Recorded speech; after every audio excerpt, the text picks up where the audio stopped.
Assalamualaikum warahmatullahi wabarakatuh. Halo pemirsa, apa kabar Anda hari ini? Beragam informasi akan kami sajikan dari wilayah Indonesia bagian Barat. Bersama saya, Wanasari, inilah kabar Sumatera.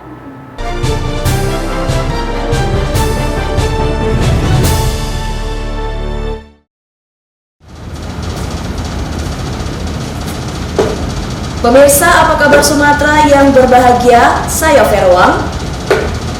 Saat ini saya sedang bersama Ketua Tim Penggerak PKK Kabupaten Lampung Tengah, Ibu Hajah Mardiana Musamad. Kabar Ibu? Alhamdulillah, kabar baik, Pak. Iya.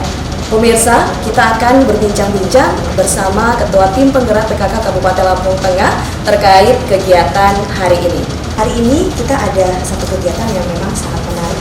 Bisa diceritakan Bu, kegiatan kita hari ini?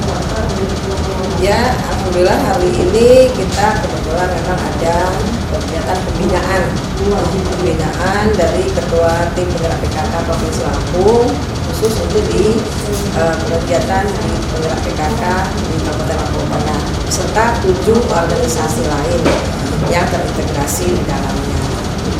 Alhamdulillah sudah selesai. Semuanya sudah selesai, sukses dan lancar. Ya, tadi sempat ada kegiatan peresmian Agrofag Berjaya Kabupaten Lampung Tengah. Bisa diceritakan sedikit tentang hal itu? Oke. Alhamdulillah juga hari ini kebetulan 3 bulan yang lalu kita coba memanfaatkan lahan pekarangan khususnya yang ada di lingkup rumah dinas Bupati Lampung Tengah. Dan lahan itu ada di belakang rumah dinas Bupati Lampung Tengah. Dan itu kemarin memang lahan penuh rumput, penuh pohon, penuh kayu yang memang lahan tidur yang tidak terpakai.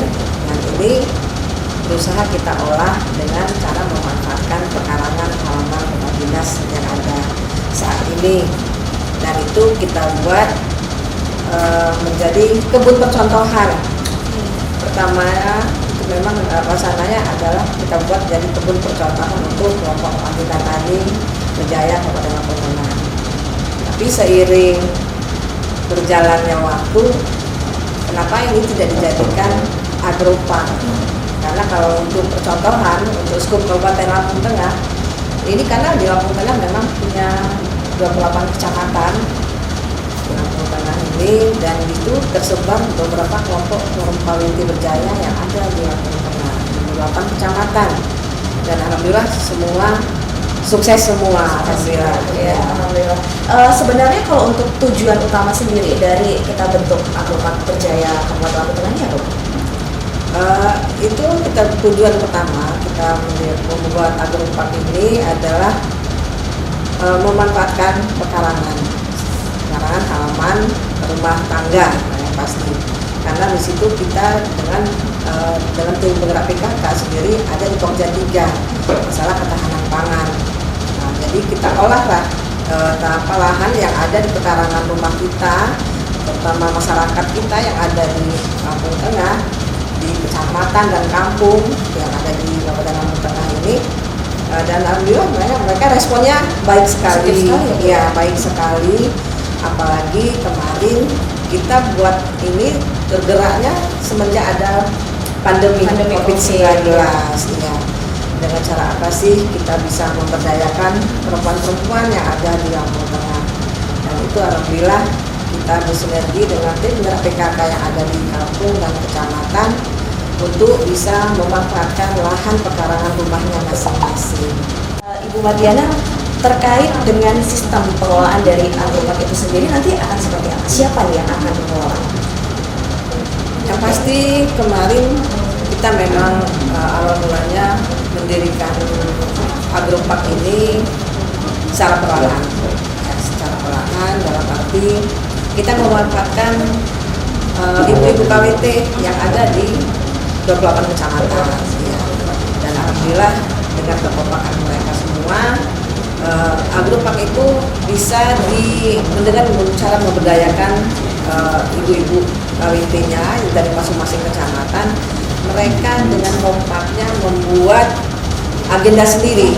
Nah, jadi kita ada pemeliharaan di Agrofag ini dari masing-masing kecamatan mengirimkan timnya lah, dari kelompoknya masing-masing, kecamatan masing-masing mengirimkan ibu-ibu KWT yang bersiap dan bersedia dan memang betul-betul tulus ikhlas mau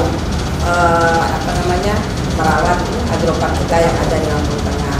Dengan cara mereka mengagendakan sendiri dari 2 kecamatan, dijadwalkan masing-masing satu hari, masing-masing ganti setiap harinya bergantian di 2 kecamatan ini untuk kerja bakti di agropark. Ya.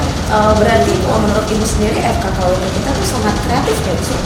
Alhamdulillah Mbak Vera, karena memang kita lihat ibu-ibu KWT kita, ibu-ibu rumah tangga yang kita lihat tadinya awalnya biasa-biasa saja, tapi dengan seiring waktu berjalan mereka bisa melihat peluang yang ada di depan mereka dengan cara memberdayakan pekarangan halaman rumahnya masing-masing.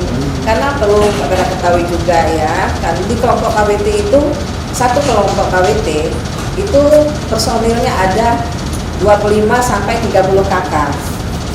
Jadi bisa dibayangkan di Lampung Tengah di 28 kecamatan kita ada 618 kelompok KWT, forum KWT Berjaya yang ada di 28 kecamatan, tersebar di 28 kecamatan ya.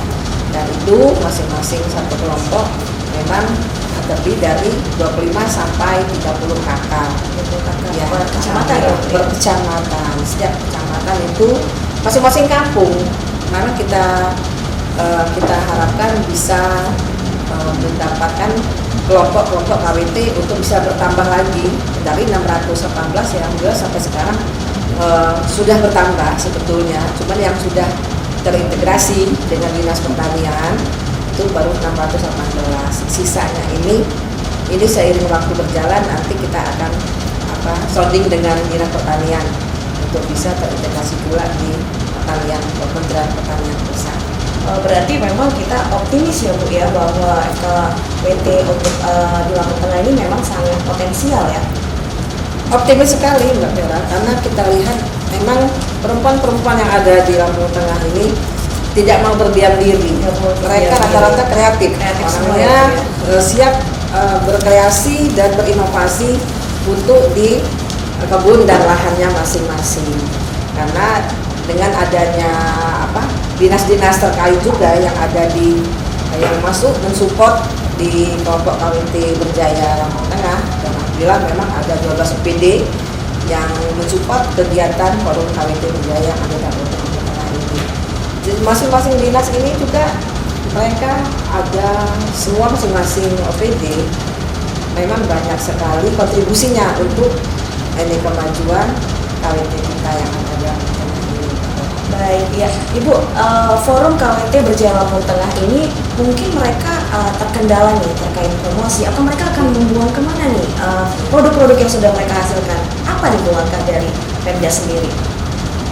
Untuk sementara ini kita memang dari dinas-dinas terkait ya, khususnya di Dinas Perdagangan, untuk dan dinas perindustrian, kita bersinergi dengan dinas-dinas terkait untuk bisa mempromosikan semua produk-produk KWT yang ada di seluruh 28 kecamatan yang ada di Lampung Tengah. Dan alhamdulillah produk-produknya itu memang bagus dan sangat berinovasi. Istilahnya kalau memang untuk pemasarannya sendiri kita memang bersinergi dengan dinas Kominfo juga, biar bisa sounding dengan dinas Kominfo, dinas perdagangan, bagaimana caranya untuk bisa mereka diberikan pelatihan-pelatihan untuk bisa memerankan media sosial. Karena untuk saat ini kan kita sama-sama tahu ya, karena memang masih COVID-19 belum selesai, kita memanfaatkan antara ini memang di media sosial lah yang kita perbanyak untuk promosi semua olahan-olahan dari produk-produk KWT kita. Ya pemirsa, apa kabar Sumatera? FKWT Berjaya Kabupaten Lampung Tengah telah memiliki banyak sekali prestasi, bahkan menjadi percontohan di tingkat nasional. Salah satu produk yang memang dihasilkan dari kreativitas FKWT Berjaya Kabupaten Lampung Tengah dengan adanya Agropark Berjaya Lampung Tengah, di mana nanti di sana akan banyak sekali hasil-hasil kerajinan dan juga budidaya tangan-tangan kreatif dari FKWT Berjaya Kabupaten Lampung Tengah. Ibu mohon izin, ini memang banyak sekali prestasi yang didapatkan oleh FKWT Berjaya Kabupaten Lampung Tengah. Rahasianya apa, Bu? Alhamdulillah, ya rahasianya kekompakan dan kebersamaan itu yang pasti. Nah, karena prestasi-prestasi yang sudah diraih itu memang betul-betul jadi pemicu semangat wanita-wanita tani kita yang ada di Kabupaten Tengah ini untuk bisa terus berkarya, terus memberikan inovasi yang lebih baik, terutama dari olahan-olahan pangannya, dari produk-produk pangannya, dari produk-produk kebunnya, memang betul-betul bisa diolah semaksimal mungkin untuk menjadi olahan-olahan yang bisa menjadi pangan keluarga. Yang pasti untuk di sayuran, di produk-produk sayurannya memang kita banyak buat produk-produk makanan ya, berupa produk makanan jadi atau produk-produk makanan kering. Dan ini sudah banyak sekali inovasinya yang ada di KWT kita yang ada di Lampung Tengah ini. Dan kemarin kita memang tahun 2021 kita kemarin dapat prestasi menjadi salah satu percontohan KWT tingkat nasional. Kemarin kita memang dari tim dari presidenan kemarin, alhamdulillah itu kita ada di KWT Pokok Wanita Tani yang ada di Kecamatan Kota Gajah, dan itu menjadi percontohan nasional untuk dari Dinas Ketahanan Pangan Pusat.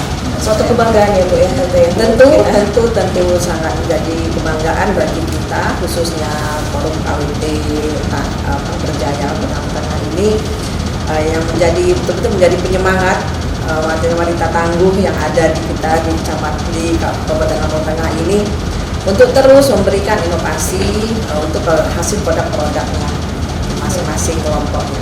Yang kita harapkan seluruh kelompok KWT yang ada di Kabupaten Lampung Tengah ini betul-betul bisa memanfaatkan semua yang bisa diberdayakan, semua yang bisa diolah, baik itu olahan produk-produk kebunnya berupa produk-produk sayuran. Kita sudah sama-sama lihat tadi ya di Agropark memang banyak sekali untuk olahan kebun, memang produk sayuran lah yang kita olah untuk dengan seluruh anggota kelompok KWT ini. Dan untuk kolamnya juga demikian, dan peternakan juga demikian.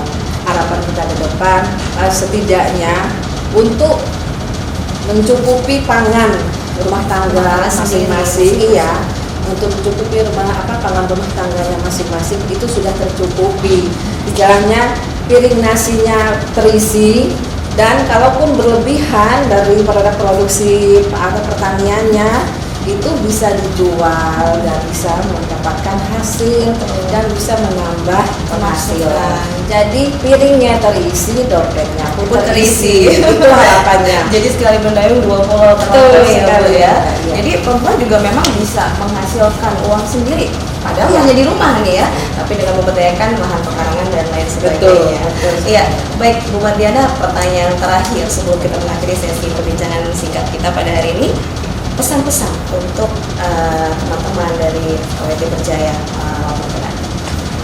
Oke, yang pesan-pesannya harapan kita ke depan, khususnya dari kami tim penggerak PKK Kabupaten Lampung Tengah, dari Ketua Forum KWT Berjaya Kabupaten Lampung Tengah, berharap sekali supaya seluruh kelompok KWT Berjaya yang ada di seluruh 28 kecamatan di Kabupaten Lampung Tengah ini bisa lebih baik, bisa lebih maju, dan bisa lebih berdaya dan berjaya.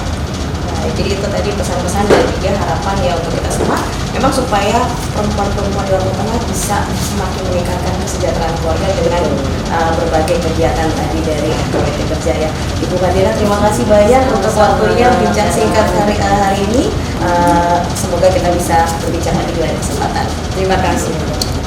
Pemirsa, apa kabar Sumatera? Itulah tadi bincang singkat kita bersama Ketua Tim Penggerak PKK Kabupaten Lampung Tengah yang juga sekaligus Ketua FKWT Berjaya Kabupaten Lampung Tengah, Ibu Hajah Mardiana Musa Ahmad.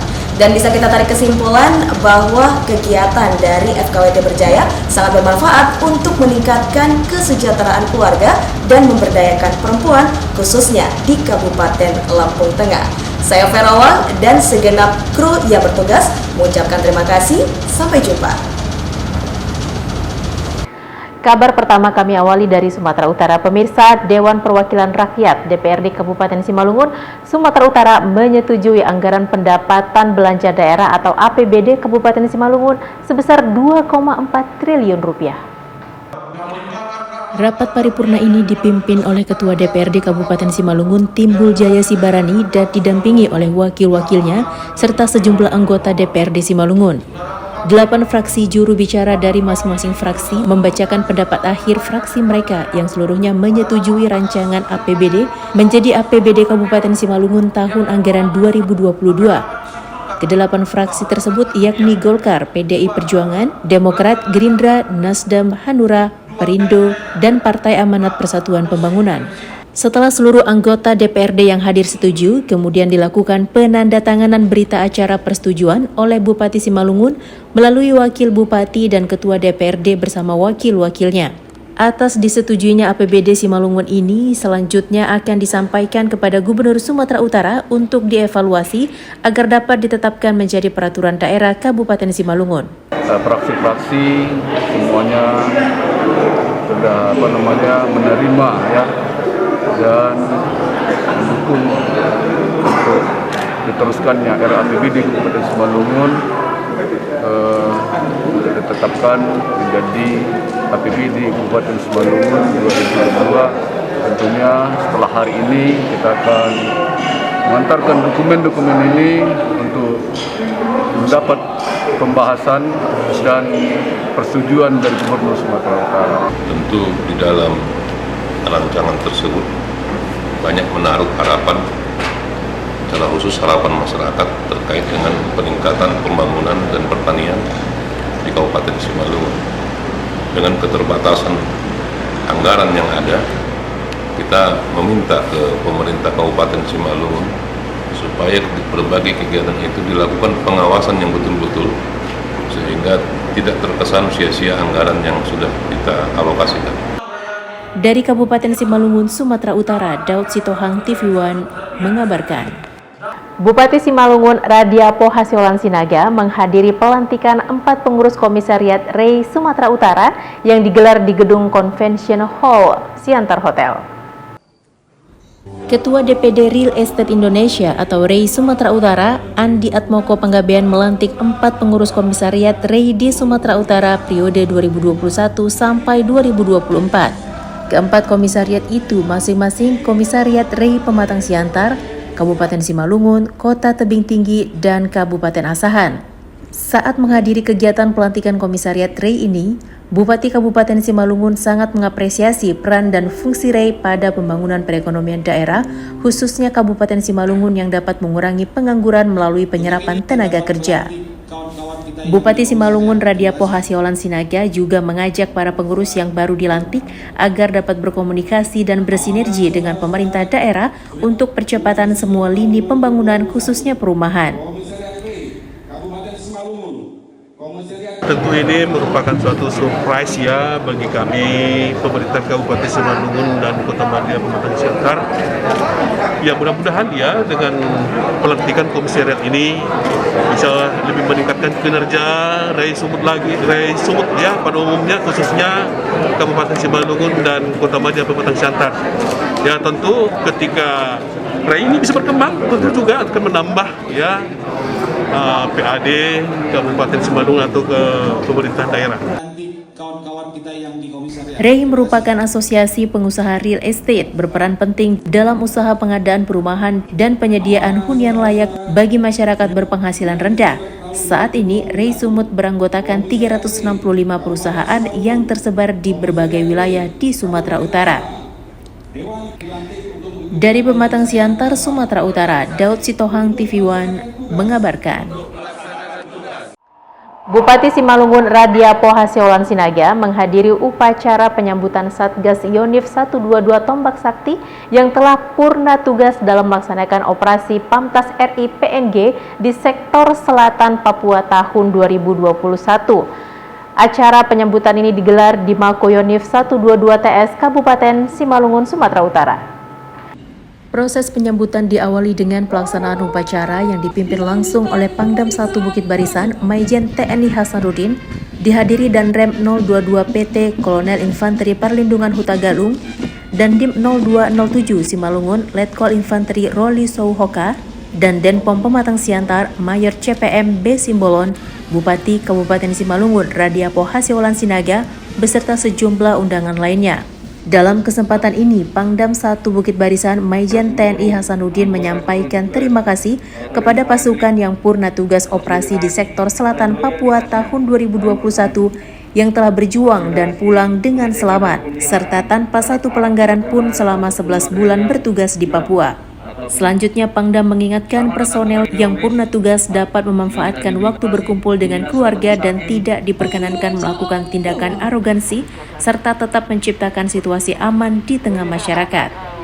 Saya hari ini menerima kembali pasukan saya, Batalion Infanteri 122 Tombak Sakti, yang saya banggakan, yang telah melaksanakan tugas pengamanan perbatasan di RI PNG di sektor selatan. Selama 9 bulan, kurun waktu 9 bulan, mereka melaksanakan tugas dengan sangat baik. Mereka sukses, tanpa korban, dan juga tanpa pelanggaran prajurit saya. Hebat, luar biasa. Prosesi upacara juga diwarnai dengan penerimaan bendera perang yang diserahkan oleh Danyon 122 TS kepada Pangdam dan dilanjutkan dengan pemberian makanan khas Simalungun, manuk nabinatur, serta pemberian boras tenger tradisi adat Simalungun kepada perwakilan pasukan purna tugas. Kami dari masyarakat pemerintah Kabupaten Simalungun bersyukur kepada Tuhan ya, bahwa prajurit kita dari Yonif 122 bisa kembali selamat ya untuk melaksanakan tugas selama di Papua. Dan harapan kita tentu juga bagi prajurit kita yang masih tinggal di sana, kiranya Tuhan senantiasa meridhoi dan memberikan keselamatan hingga sampai nanti selesai tugasnya mereka sampai ke tempat ini dengan selamat. Danrem 022 Pantai Timur Kolonel Perlindungan Huta Galung menyampaikan ucapan bangga seluruh pasukan berangkat dan pulang kembali dengan selamat tanpa ada masalah. Pertama, kita bangga karena pasukan 122 ini berangkat sejumlah 450, pulang sejumlah 40 lengkap, tidak ada masalah, di home base tidak ada masalah, semua dalam keadaan sehat. Jadi kita sangat bangga dan berbahagia karena mereka sudah berhasil melaksanakan tanggung jawabnya. Seperti yang disampaikan Bapak Panglima, laksanakan konsolidasi, kemudian pengecekan. Yang paling penting adalah jangan nodai kebanggaan yang telah disampaikan oleh Panglima dengan tindakan atau perbuatan-perbuatan yang...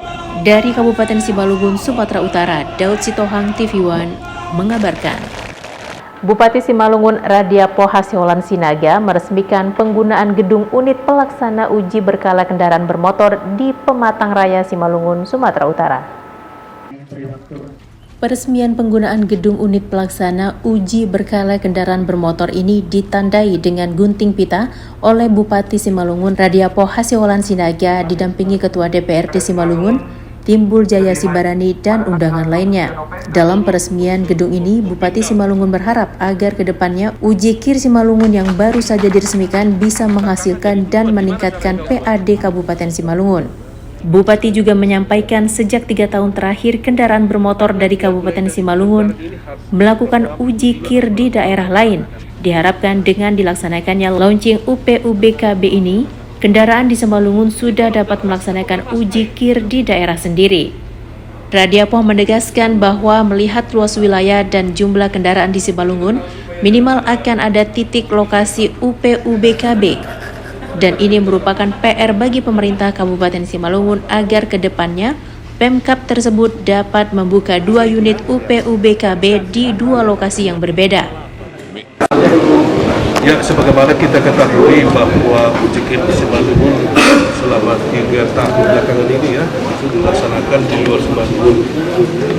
Jadi ini merupakan suatu magnet juga untuk bisa menambah pundi-pundi PAD dari Simalungun. Tapi tadi setelah kita berhitung ya, sesuai dengan teritorial dan jumlah kendaraan di Kabupaten Simalungun, ke depan ini kita perlu menambah beberapa titik ya. Ada di Siantar dan di perdagangan. Saya berjanji di tahun 2022 uji klinik Kabupaten Simalungun sudah ada di 3 titik itu. Dan kita nanti anggarkan nanti mungkin ya minimal di Pela di tahun 2022. Sementara itu, Ketua DPRD Simalungun Timbul Jaya Sibarani mengatakan sangat mengapresiasi Pemkab Simalungun yang sudah melakukan terobosan yang dinilai mampu mendongkrak PAD Simalungun. Ia juga menilai kebijakan Bupati Simalungun dalam melakukan terobosan pengoperasian uji KIR di Simalungun tentu saja sangat memudahkan para pengusaha angkutan dalam menguji kelaikan kendaraan mereka. Memberi apresiasi penghargaan kepada pemerintah, dalam hal ini Bupati dan kepada Dinas Perhubungan. Karena 3 tahun sebelum ini kita pengusaha angkutan di Simalungun sudah disusahkan. Jadi dengan kebijakan Bupati saat ini sudah memudahkan pelayanan khususnya kepada pengusaha. Untuk itu terima kasih, sukses selalu. Terima kasih Pak Ketua.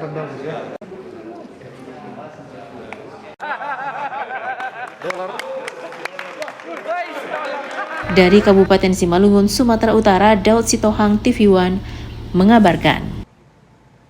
Dalam mengejar target capaian vaksinasi, Dinas Kesehatan Kabupaten Pringsewu bersama Polres Pringsewu menggenjot vaksinasi jelang Natal dan Tahun Baru. Saat ini, capaian vaksin di wilayah tersebut mencapai 59,9% dari total target 70%. Menjelang libur Natal dan Tahun Baru 2022, Polres Pringsewu dan Dinas Kesehatan Pringsewu menggenjot vaksinasi dosis 1 dan 2 di wilayah kabupaten tersebut.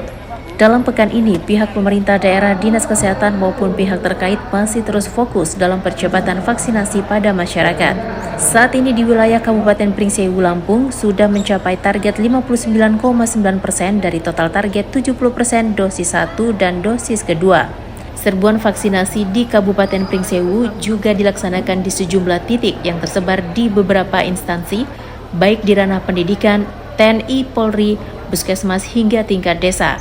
Untuk mencapai target vaksinasi sebanyak 299.000 jiwa, tim vaksinator tak mengalami kendala, sehingga percepatan vaksinasi di Pringsewu berjalan sesuai planning dan cepat tercapai kekebalan tubuh kelompok masyarakat. Saat ini masih ada 800 warga masyarakat yang belum tervaksin di 42 pekon atau desa dari jumlah total 126 pekon di Kabupaten Pringsewu, Lampung. Berkoordinasi dengan instansi lain, dengan pihak TNI maupun dari Dinas Kesehatan untuk bisa genjot ini target-target, terutama pekon-pekon yang masih minim. Artinya masih ada lebih dari 800 di tiap-tiap pekon yang belum vaksinasi baik tahap 1 maupun tahap 2. Langkah-langkah yang kami sudah lakukan, kami sudah membentuk tim di masing-masing kecamatan sampai dengan pekon.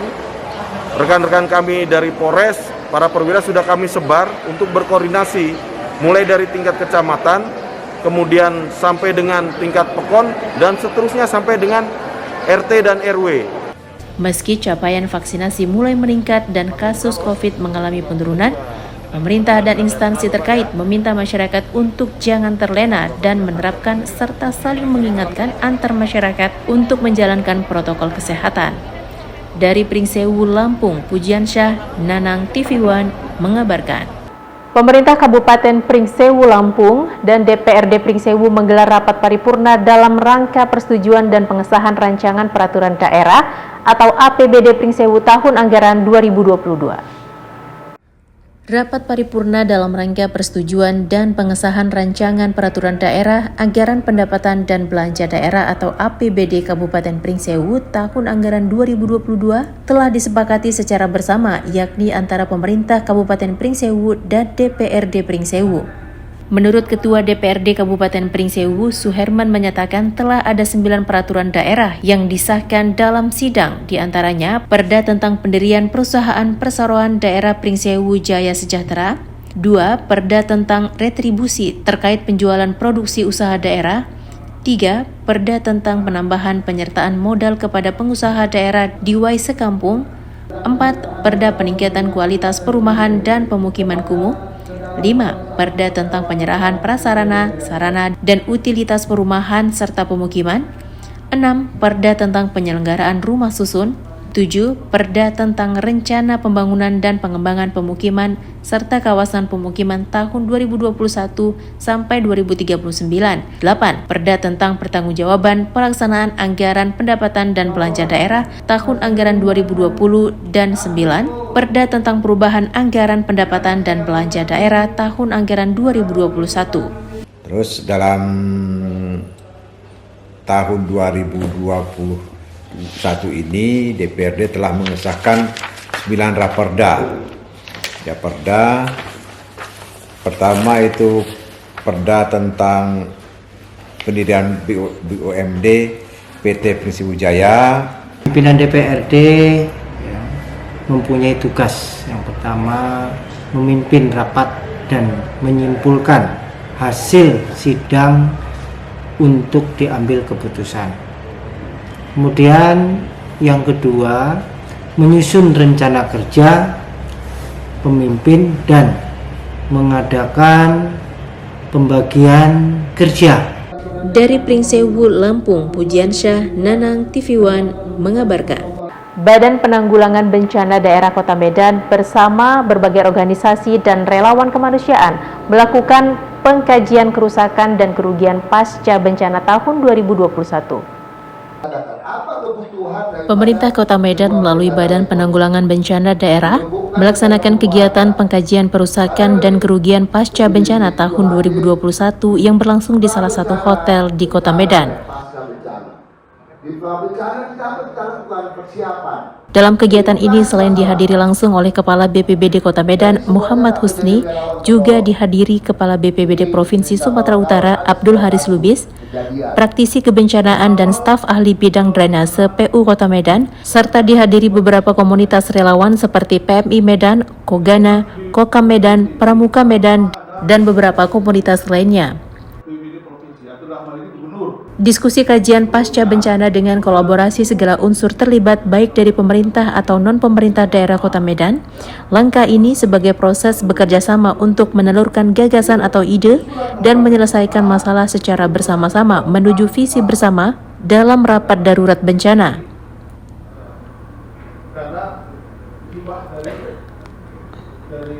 Kepala BPBD Kota Medan Muhammad Husni dalam sambutannya menekankan pentingnya simulasi tentang tanggap darurat kebencanaan dalam perhitungan cepat saat bencana datang. Dengan dilaksanakannya seminar pengkajian kerusakan dan kerugian pasca bencana ini, relawan mampu memaksimalkan peran dan tugasnya masing-masing di daerah bencana. Tujuannya apa? Kesiagaan kita dalam menghadapi bencana.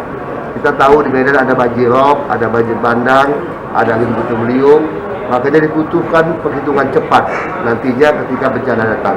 Termasuk bencana yang ada di sebelumnya juga jadi pengalaman bagi kita. Bahwasanya perlu satuan-satuan pengendali di lapangan. Nantinya satuan hitungan persentasi kerugian itu akan dapat dicapai melalui informasi semua komponen yang ada. Pramuka Kota Medan, Palang Merah Indonesia Kota Medan, BKPRMI Kota Medan. Terlaksananya diskusi kajian pasca bencana skala besar tersebut agar pertolongan pertama dalam kebencanaan dapat maksimal dan terkoordinasi dengan baik. Diharapkan tidak ada lagi masyarakat menjadi korban adanya bencana yang bisa sewaktu-waktu terjadi. Tujuan kegiatan pengkajian dan kerusakan Dari Medan, Fahmi Dodi Kurniawan, TV One mengabarkan. kami sampaikan kepada Bapak. Masjid Agung Ahmad Bakri, salah satu masjid terbesar di Kabupaten Asahan, menjadi salah satu ikon wisata religi yang ada di Sumatera Utara. Masjid ini dapat menampung sebanyak 5.000 jamaah. Bangunan Masjid Agung Ahmad Bakri yang baru diresmikan penggunaannya pada 30 Agustus 2019 lalu, kini menjadi masjid megah dan terbesar di Kabupaten Asahan, Sumatera Utara. Dibangun di atas tanah seluas 20 hektar, masjid dengan nuansa arsitektur Melayu ini kini menjadi ikon wisata religi di Kabupaten Asahan. Tidak sedikit pengunjung yang datang dari luar kota dan singgah ke masjid sembari menunaikan ibadah sholat dan bersuah foto. Halaman masjid yang luas dan teduh ditambah dengan pemandangan air mancur menjadi salah satu pilihan pengunjung untuk melepas penat dan bersantai. Diperkirakan pengunjung yang datang ke masjid ini bisa mencapai 900 orang per hari. Masjid ini adalah salah satu ikon di Kabupaten Asahan. Perharinya ini dikunjungi oleh lebih kurang 900 orang. Tentu hari Sabtu dan Ahad akan lebih banyak.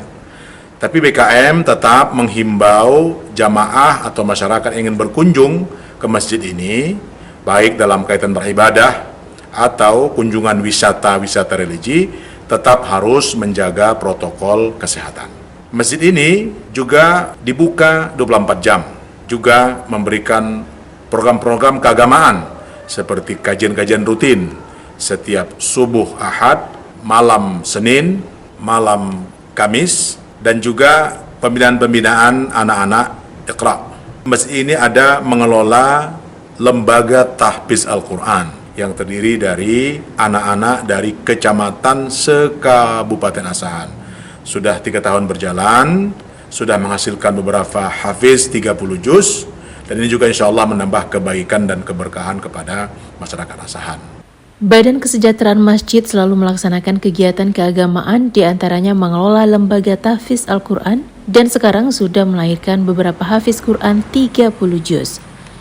Dari Asahan, Sumatera Utara, Jasa Manurung TV One mengabarkan. Informasi tadi sekaligus menutup program Kabar Sumatera. Jangan lupa update berita terkini lainnya di kanal